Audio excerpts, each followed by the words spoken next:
सीतारामचंद्राभ्याम नमः। श्रीमद् वाल्मीकि रामायण अयोध्या कांड 99वां सर्ग।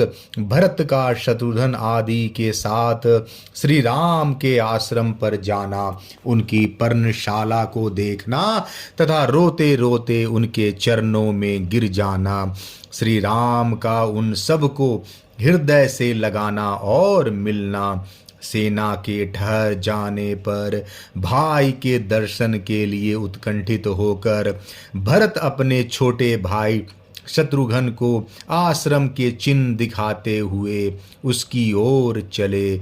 गुरु भक्त भरत महर्षि वशिष्ठ को यह संदेश देकर कि आप मेरी माताओं के साथ लेकर शीघ्र ही आइए, तुरंत आगे बढ़ गए।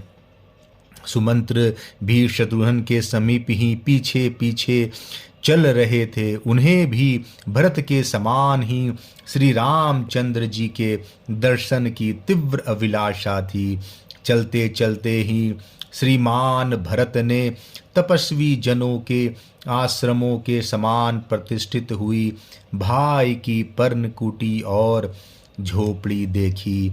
उन पर्णशाला के सामने भरत ने उस समय बहुत से कटे हुए काष्ठ के टुकड़े देखे जो होम के लिए संग्रहित थे। साथ ही वहां पूजा के लिए संचित किए हुए फूल भी दृष्टिगोचर हुए।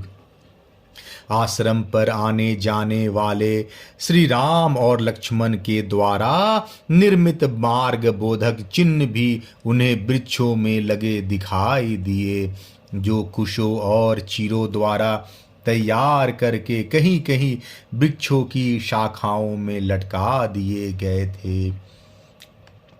उस वन में शीत निवारण के लिए मृगों की लेंडी और भैंसों के सूखे हुए गोबर के ढेर एकत्र करके रखे गए थे, जिन्हें भरत ने अपनी आंखों देखा। उस समय चलते चलते ही परम कांतिमान महाबाहु भरत ने शत्रुघ्न तथा संपूर्ण मंत्रियों से अत्यंत प्रसन्न होकर कहा, जान पड़ता है कि महर्षि भारद्वाज ने जिस स्थान का पता बताया था वहां हम लोग आ गए हैं। मैं समझता हूँ मंदाकिनी नदी यहाँ से अधिक दूर नहीं है। वृक्षों में ऊंचे बंधे हुए ये चीर दिखाई दे रहे हैं, अतः समय बेसमय जल आदि लाने के निमित्त बाहर जाने की इच्छा वाले लक्ष्मण ने जिसकी पहचान के लिए यह चिन्ह बनाया है, वह आश्रम को जाने वाला मार्ग यही हो सकता है। इधर से बड़े बड़े दांत वाले वेगशाली हाथी निकलकर एक दूसरे के प्रति गर्जना करते हुए इस पर्वत के पार्श्वभाग में चक्कर लगाते रहते हैं, अतः उधर जाने से रोकने के लिए लक्ष्मण ने ये चिन्ह बनाए होंगे। वन में तपस्वी मुनि सदा जिनका आधान करना चाहते हैं, उन अग्नि देव का यह अति सघन धूम दृष्टि गोचर हो रहा है। यहाँ मैं गुरुजनों का सत्कार करने वाले पुरुष सिंह आर्य रघुनंदन का सदा आनंद मग्न रहने वाले महर्षि की भांति दर्शन करूंगा। तदंतर रघुकुल भूषण भरत दो ही घड़ी में मंदाकिनी के तट पर विराजमान चित्रकूट के पास जा पहुँचे और अपने साथ वाले लोगों से इस प्रकार बोले, अहो मेरे ही कारण पुरुष सिंह महाराज श्री रामचंद्र इस निर्जन वन में आकर खुली पृथ्वी के ऊपर विरासन से बैठते हैं, अतः मेरे जन्म और जीवन को धिक्कार है। मेरे ही कारण महातेजस्वी लोकनाथ रघुनाथ भारी संकट में पड़कर समस्त कामनाओं का परित्याग करके वन में निवास करते हैं। इसलिए मैं सब लोगों के द्वारा निंदित हूँ, अतः मेरे जन्म को धिक्कार है। आज मैं श्री राम को प्रसन्न करने के लिए उनके चरणों में गिर जाऊंगा, सीता और लक्ष्मण के भी पैर पड़ूंगा। इस तरह विलाप करते हुए दशरथ कुमार भरत ने उस वन में एक बड़ी पर्णशाला देखी, जो परम पवित्र और मनोरथ थी। वह शाल, ताल और अश्वकर्ण नामक वृक्षों के बहुत से पत्तों द्वारा छाई हुई थी। अतः यज्ञशाला में जिस पर कोमल कुश बिछाए गए हों, उस लंबी चौड़ी बेदी के समान शोभा पा रही थी। वहां इंद्रधनुष के समान बहुत से धनुष रखे गए थे, जो गुरुतर कार्य साधन में समर्थ थे, जिनके पृष्ठ भाग सोने से मढ़े गए थे और जो बहुत ही प्रबल तथा शत्रुओं को पीड़ा देने वाले थे। उनसे उस पर्णकुटी की बड़ी शोभा हो रही थी। वहाँ तरकसों में बहुत से वान भरे थे, जो सूर्य के किरणों के समान चमकीले और भयंकर थे। उन बाणों से वह पर्णशाला उसी प्रकार सुशोभित होती थी, जैसे दीप्तिमान मुख वाले सर्पों से भोगवतीपुरी शोभित होती है। सोने की मयानों में रखी हुई 2 तलवारें और स्वर्णमय बिंदुओं से विभूषित 2 विचित्र ढाले भी उस आश्रम की शोभा बढ़ा रही थी। वहाँ गोह के चमड़े के बने हुए बहुत से स्वर्ण जटित दस्ताने भी टंगे हुए थे। जैसे मृग सिंह की गुफा पर आक्रमण नहीं कर सकते, उसी प्रकार वह पर्णशाला शत्रु समूहों के लिए अगम्य एवं अजेय थी। श्री राम के उस निवास स्थान में भरत ने एक पवित्र एवं विशाल बेदी भी देखी, जो ईशान कोण की ओर कुछ नीचे थी। उसी पर अग्नि प्रज्वलित हो रही थी। पर्णशाला की ओर थोड़ी देर देखकर भरत ने कुटिया में बैठे हुए अपने पूजनीय भ्राता श्री राम को देखा, जो सिर पर जटामंडल धारण किए हुए थे। उन्होंने अपने अंगों में कृष्ण वर्ग मृग चर्म तथा चीर एवं वल्कल वस्त्र धारण कर रखे थे। भरत को दिखाई दिया कि श्री राम पास ही बैठे हैं और प्रज्वलित अग्नि के समान अपनी दिव्य प्रभा फैला रहे हैं। समुद्र पर्यंत पृथ्वी के स्वामी धर्मात्मा महाबाहु श्री राम सनातन ब्रह्मा की भांति कुश बिछी हुई बेदी पर बैठे थे।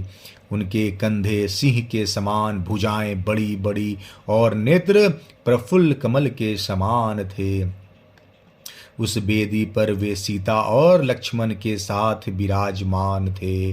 उन्हें इस अवस्था में देख धर्मात्मा श्रीमान कैकेयी कुमार भरत शोक और मोह में डूब गए तथा बड़े वेग से उनकी ओर दौड़े।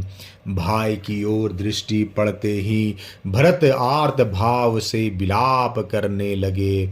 वे अपने शोक के आवेग को धैर्य से रोक न सके और आंसू बहाते हुए गद्गदवाणी में बोले, हाय जो राजसभा में बैठकर प्रजा और मंत्री वर्ग के द्वारा सेवा तथा सम्मान पाने के योग्य हैं, वे ही ये मेरे बड़े भ्राता श्री राम यहाँ जंगली पशुओं से घिरे हुए बैठे हैं।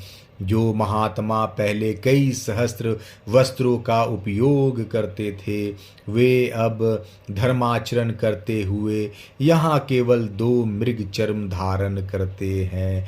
जो सदा नाना प्रकार के विचित्र फूलों को अपने सिर पर धारण करते थे, वे ही ये श्री रघुनाथ जी इस समय इस जटा भार को कैसे सहन करते हैं, जिनके लिए शास्त्रोक्त यज्ञों के अनुष्ठान द्वारा धर्म का संग्रह करना उचित है, वे इस समय शरीर को कष्ट देने से प्राप्त होने वाले धर्म का अनुसंधान कर रहे हैं।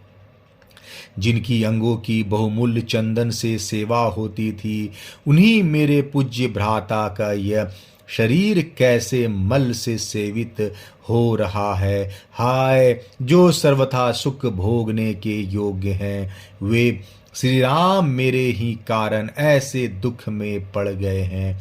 ओह, मैं कितना क्रूर हूँ, मेरे इस लोक निंदित जीवन को धिक्कार है। इस प्रकार विलाप करते करते भरत अत्यंत दुखी हो गए। उनके मुखार बिंद पर पसीने की बूंदें दिखाई देने लगी। वे श्री रामचंद्र जी के चरणों तक पहुँचने के पहले ही पृथ्वी पर गिर पड़े। अत्यंत दुख से संतप्त होकर महाबली राजकुमार भरत ने एक बार दीन वाणी में आर्य कहकर पुकारा, फिर वे कुछ न बोल सके। आंसुओं से उनका गला रुंध गया था। यशस्वी श्री राम की ओर देख वे हा आर कहकर चिक उठे। इससे आगे उनसे कुछ बोला ना जा सका। फिर शत्रुघ्न ने भी रोते रोते श्री राम के चरणों में प्रणाम किया। श्री राम ने उन दोनों को उठाकर छाती से लगा लिया। फिर वे भी नेत्रों से आंसुओं की धारा बहाने लगे। तत्पश्चात राजकुमार श्री राम तथा लक्ष्मण उस वन में सुमंत्र और निषाद राज गुह से मिले। मानो आकाश में सूर्य और चंद्रमा शुक्र और बृहस्पति से मिल रहे हों। युद्धपति गजराज पर बैठकर यात्रा करने योग्य उन चारों राजकुमारों को उस विशाल वन में आया देख समस्त वनवासी हर्ष छोड़कर शोक के आंसू बहाने लगे। अयोध्या कांड 99वां सर्ग समाप्त। जय श्री राम।